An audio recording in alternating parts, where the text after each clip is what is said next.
कल हम अभिगमन परिघटनाएं पढ़ रहे थे। ये टॉपिक अधूरा रह गया था, इसको आज पूरा करते हैं।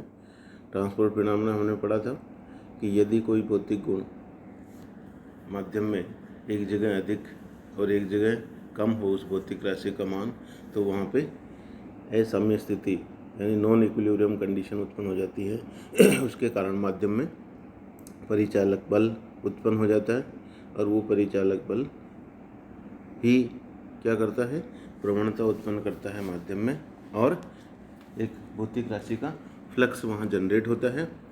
वो भौतिक राशि का जो फ्लक्स है वो इस प्रवणता के समानुपाती होता है।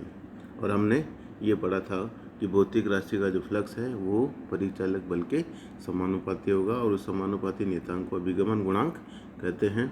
और उसमें सबसे पहले हमने पढ़ा था यदि सांद्रण प्रवणता हो, एक जगह संख्या अणुओं की कम हो और दूसरी जगह ज़्यादा हो, यानी प्रति एकांक आयतन अणुओं की संख्या जो ये लिखी है वो अंतर हो, तो वहाँ पे सांद्रण प्रवणता उत्पन्न हो जाती है, ग्रेडियंट एन।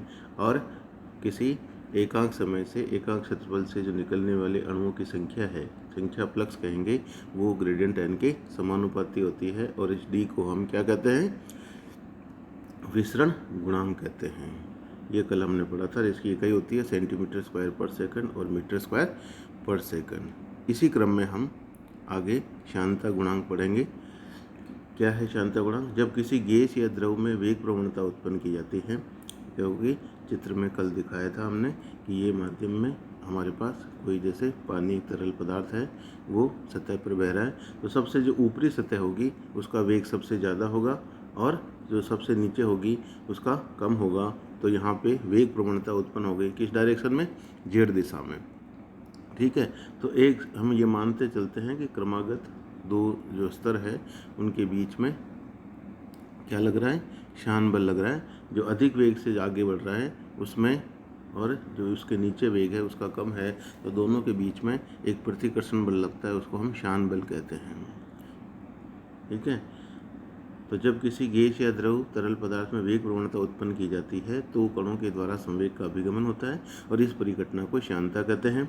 अभिगमित संवेग प्रवाह वेग के अनुदिश परंतु वेग प्रवणता के लंबवत होता है। उदाहरण के लिए, यदि कोई गैस में प्रवाह x दिशा में है और वेग प्रवणता z दिशा में है, तो z दिशा में लंबवत अर्थात xy तल में एकांक क्षेत्रफल से एकांक समय में अभिगमित x दिशीय संवेग यानी jp उसका x कंपोनेंट है, इसलिए यहाँ पे सबस्क्रिप्ट क्या लगा रखा है, JPX, अर्थात x दिशा में कार्यरत एकांक क्षेत्रफल पर लगने वाला बल न्यूटन के द्वितीय नियम के अनुसार क्या होगा, इस वेग प्रवणता के समानुपाती होगा, dVx/dz।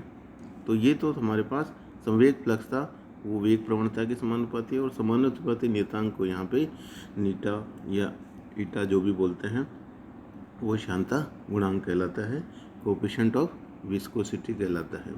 उपरोक्त नियम न्यूटन के द्वारा दिया गया था और वेग प्रवणता एकांक होने पर वेग प्रवणता के लंबवत तल पर प्रति एकांक क्षेत्रफल कार्यरत बल शांता गुणांक नीटा के तुल्य होता है। और इसका जो अगर मात्रक निकालें तो वो हो जाएगा CGS में dyne per second, dyne into second upon centimetre square, क्योंकि यहाँ पे ऊपर बल आ रहा है और नीचे क्षेत्रफल आ रहा है और प्रति एकांक समय में है, इसलिए ये जो इकाई है उसमें अपन डाइन इंटू सेंटीमीटर पर सेंटीमीटर स्क्वायर, ये तो है CGS में, या इसको एक ही नाम जो दिया गया है वो है पॉइज, शांता गुणांक का। M क्या है इस पद्धति में? न्यूटन इंटू सेकंड पर सेंटीमीटर स्क्वायर होता है। उपयुक्त अभिघटनाओं के समान जब किसी माध्यम में ताप प्रवणता ग्रेडियंट T होती है, यानी एक जगह पर ताप ज़्यादा और दूसरी जगह पर ताप कम, तो समतापी पृष्ठों के लंबवत ऊष्मीय ऊर्जा का अभिगमन होता है, यानी जहाँ ताप ज़्यादा है वहाँ से कम ताप की ओर ऊष्मा का प्रवाह होता है। यदि ऊर्जा फ्लक्स घनत्व यानी एकांक क्षेत्रफल से एकांक समय में अभिगमित ऊर्जा JU कह दें, तो JU यहाँ किसके समानुपाती होने चाहिए? ग्रेडियंट T, जिसको हम ताप प्रवणता कहते हैं। तो ये तो हो गया ऊर्जा फ्लक्स और ये हो गया ताप प्रवणता। ठीक है। तो जे यू की इकाई क्या होगी, ऊर्जा अपॉन समय इंटू क्षेत्रफल, और के तब यहाँ पे क्या कहलाता है, उष्मा चालकता गुणांक कहलाता है। क्या कहलाता है, थर्मल कंडक्टिविटी। यह है अभिगमन, परिघटना, उष्मा चालन यानी थर्मल कंडक्शन कहलाती है। तथा उपयुक्त नियम समीकरण जो 5 आ रहा है उसको वैज्ञानिक फूरिये ने दिया था, इसलिए इसको क्या कहते हैं, फूरिये का नियम कहते हैं। यदि ताप प्रवणता x दिशा में अर्थात dt/dx है तो ताप प्रवणता के लंबवत एकांक क्षेत्रफल से एकांक समय में अभिगमित ऊष्मीय ऊर्जा अर्थात ऊर्जा फ्लक्स घनत्व Jn, ये यहाँ पे ऊपर हमने 3 डायमेंशन लिया था, यहाँ पे ग्रेडियंट T का x घटक ले लिया और ये Jn का भी x घटक ले लिया। तो x दिशा में यदि ऊष्मा का प्रवाह हो रहा है तो ये हो जाएगा, इसी तरह से y में हो तो Jn y हो जाएगा, उधर dt/dy आ जाएगा, और z दिशा में हो तो Jn z minus k dt/dz आ जाएगा। तो ये घटकों के हिसाब से है। और तब हम यहाँ पे जो ऊर्जा फ्लक्स है या उष्मा फ्लक्स है उसको Q/A लिख सकते हैं लेफ्ट हैंड साइड में।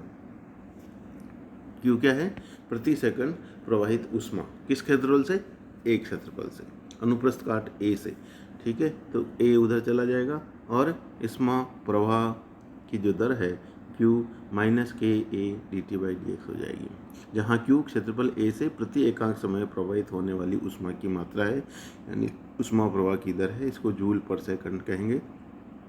इस प्रकार एकांक ताप प्रवणता होने पर ताप प्रवणता के लंबवत तल समतापी पृष्ठ के एकांक क्षेत्रफल से एकांक समय में अभिगमित ऊष्मीय ऊर्जा चालकता K के तुल्य होती है। K के मात्रा को हम calorie per metre into second into degree, यानी जूल को आप अर्ग में भी बदल सकते हैं, कैलोरी को भी अर्ग में, इसमें CGS में आप जानते हैं 1 कैलोरी बराबर क्या होता है 4.18 जूल, जो कि हम लगभग 4.2 के बराबर भी लेते हैं। किलो कैलोरी होगा तो हम 10⁻³ से और गुणा कर देंगे, और 1 जूल हम जानते हैं 10⁻7 अर्ग के बराबर होता है अगर हम अर्ग में कन्वर्ट करना चाहें। तो ये एक दूसरे में आप कन्वर्जन भी कर सकते हैं, लेकिन ये जो परिभाषा बताई है उसको मैं यहाँ पे फिर बताना चाहता हूँ कि इस Q का मान हम K के बराबर कब लिख सकते हैं, Q will be equal to K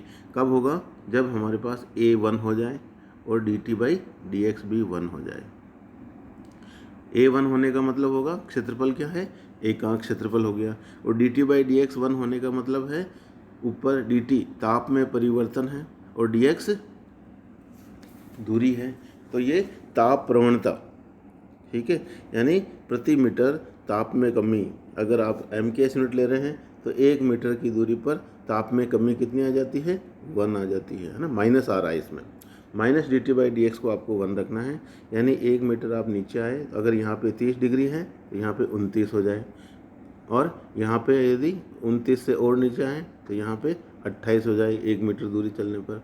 और यदि यही यूनिट CGS है, क्या है, CGS है, तो ये एक परत से दूसरी तरफ, जो कि अगर 1 सेंटीमीटर है और वहाँ ताप जो भी है यदि 30 है और यहाँ 1 सेंटीमीटर चलने के बाद 29 हो जाए, तो हम कहेंगे ताप प्रवणता कितनी है, परिवर्तन की दर 1 हो गई, ठीक है। माइनस ले रहे हैं इसलिए इसका मान जिस दिशा में जा रहे हैं उस दिशा में घटना चाहिए, अगर प्लस होता तो टेम्परेचर बढ़ता, तब हम Q को K के बराबर लिख सकते हैं। तो इसको मैं वापस पढ़ता हूँ, आपको समझ में आ जाएगा। Q क्या है, क्षेत्रफल A से प्रति एकांक समय प्रवाहित होने ऊष्मा की मात्रा है। इस प्रकार एकांक ताप प्रवणता होने पर ताप प्रवणता के लंबवत तल समतापी पृष्ठ के एकांक क्षेत्रफल से एकांक समय में अभिगमित ऊष्मीय ऊर्जा चालकता K के तुल्य होती है, और K के मात्रा को हम calorie per metre into second into degree, ये तो एक हुई, दूसरी GS में लेंगे तो erg per centimetre second into degree, तथा जूल में लें तो joule per metre centigrade second into degree होता है। बहुत आसान है यूनिट निकालना। K का यहाँ हम देख रहे हैं Q/A dt/dx आ रहा है, ठीक है। तो Q की जो भी इकाई है, चाहे जूल लें आप, चाहे अर्ग लें, चाहे कैलोरी लें, ये तो ऊपर आ गया, और नीचे ए मीटर स्क्वायर ले अगर तो सेंटीमीटर में तो सेंटीमीटर स्क्वायर हो जाएगा, और ताप प्रवणता में डिग्री सेंटीग्रेड या केल्विन जो भी है, और ऊपर मीटर चला जाएगा। तो ये मीटर स्क्वायर से मीटर यहाँ पे कट जाएगा, इसलिए इसमें हम देख रहे हैं केवल यहाँ पे मीटर स्क्वायर नहीं आ रहा है, क्या आ रहा है मीटर आ रहा है, और यहाँ पे भी सेकंड आ रहा है। ठीक है, तो ये आप देख रहे हैं, ये क्लियर है, ये सेंटीमीटर है, और यहाँ पे आपने देखा ये मीटर है। तो ये तो इसकी इकाई अगर न्यूमेरिकल आ जाए तो आपको ध्यान रखना है कि ऊष्मा चालकता की इकाई क्या होती है। तो ट्रांसपोर्ट फिनोमेना हमने देखा कि यहाँ पे 3 नियतांक हैं, एक तो विसरण गुणांक, एक है श्यानता गुणांक, और एक है चालकता गुणांक। तो विसरण, श्यान बल और यहाँ पे चालकता, ये तीनों जो अपरिचालन बल उत्पन्न होता है, और वो ताप प्रवणता के यहाँ पे देखा हमने चालकता के लिए उसके समानुपाती था, यहाँ पे श्यान बल था वो वेग प्रवणता के समानुपाती था, और यहाँ पे ये जो संवेग हम कहेंगे फ्लक्स है, वो संख्या फ्लक्स जो भी हम यहाँ जे लेफ्ट हैंड साइड में कर रहे हैं वो सांद्रण प्रवणता dN/dx के समानुपाती है। तो इन तीनों कांस्टेंट का मान हम अगले जो लेक्चर है उसमें निकालेंगे कि इनका मान किस पर निर्भर करता है, कैपिटल D, ईटा और ये कैपिटल K, तीनों जो गुणांक है उनका मान हम आगे अध्ययन करेंगे। धन्यवाद।